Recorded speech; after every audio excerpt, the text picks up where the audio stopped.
तेल की कीमतों को लेकर जंग छिड़ी है। There really is no place to put the oil. And a crash in Oil prices plunged into U.S. oil negative fell territory. to less than nothing on Monday. तेल उद्योग मुश्किल में है। मार्च 2020 में रूस ने अपना तेल उत्पादन घटाने से मना कर दिया। इसके बाद सऊदी अरब के साथ प्राइस वॉर शुरू हो गया। ये तब की बात है जब लॉकडाउन में लोग अपने घरों पर थे और उन्हें डीजल पेट्रोल की जरूरत नहीं थी। जलवायु परिवर्तन से जुड़ी चिंताओं के बीच कई विश्लेषकों ने भविष्यवाणी कर डाली कि तेल के युग का अंत आ गया है।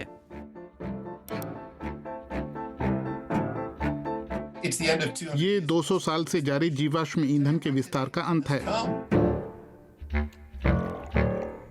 लेकिन तेल उद्योग अब दांव लगा रहा है प्लास्टिक पर।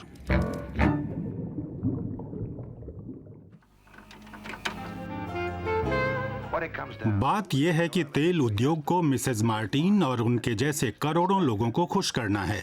आज ही उन्होंने लगभग 87 पेट्रोलियम उत्पाद इस्तेमाल किए हैं। तेल सिर्फ पेट्रोल नहीं है, इसका इस्तेमाल दुनिया के लिए प्लास्टिक, सड़कें, खाद, बहुत सी दवाएं और केरोसिन बनाने में भी होता है। रॉकफेलर जैसे तेल के बड़े उद्योगपतियों ने केरोसिन बेचकर बेशुमार दौलत कमाई। पेट्रोल तो सिर्फ अपशिष्ट उत्पाद है।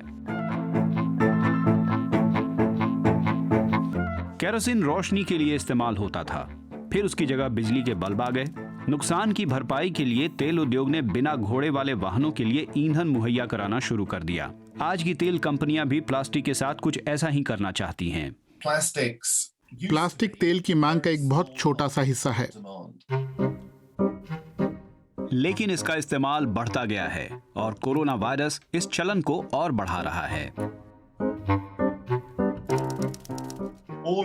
बाकी जगहों पर तेल की मांग लगातार घट रही है। बिजली से चलने वाली कारों से नुकसान हुआ है। कोविड की वजह से एयरलाइंस उद्योग को बहुत घाटा हुआ है। ऐसे में तेल उद्योग की उम्मीदें सिर्फ प्लास्टिक के बढ़ते इस्तेमाल पर टिकी हैं। तेल उद्योग का अनुमान है कि भविष्य में उसकी वृद्धि का आधा हिस्सा प्लास्टिक से आएगा। ऐसा हुआ तो फिर रिसाइकलिंग सिस्टम ध्वस्त हो सकता है। वैसे हाल के सालों में कुछ बढ़िया आविष्कार हुए हैं। हम तेल की बजाय पौधों से बायोप्लास्टिक तैयार कर सकते हैं।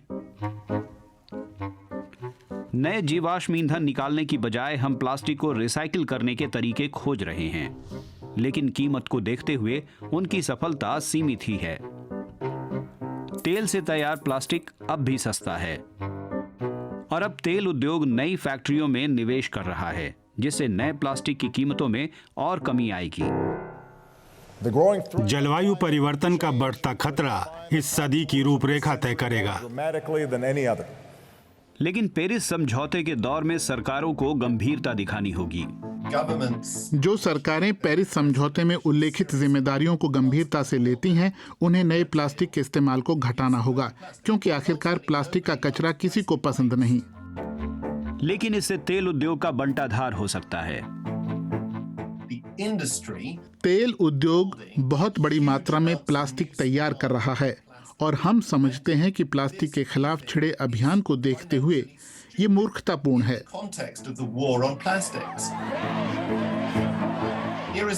एक उद्योग अपनी क्षमता को दोगुना करने की योजना बना रहा है, जबकि दुनिया भर में ग्राहक कह रहे हैं कि हमें प्लास्टिक का कचरा पसंद नहीं है।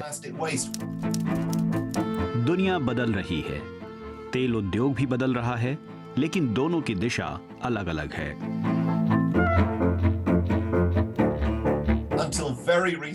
हाल के समय तक तो वो पर्यावरण को बचाने का सिर्फ ढोंग करते रहे, बहाने बनाते रहे, जबकि उनके झूठ का शिकार वो खुद बने हैं।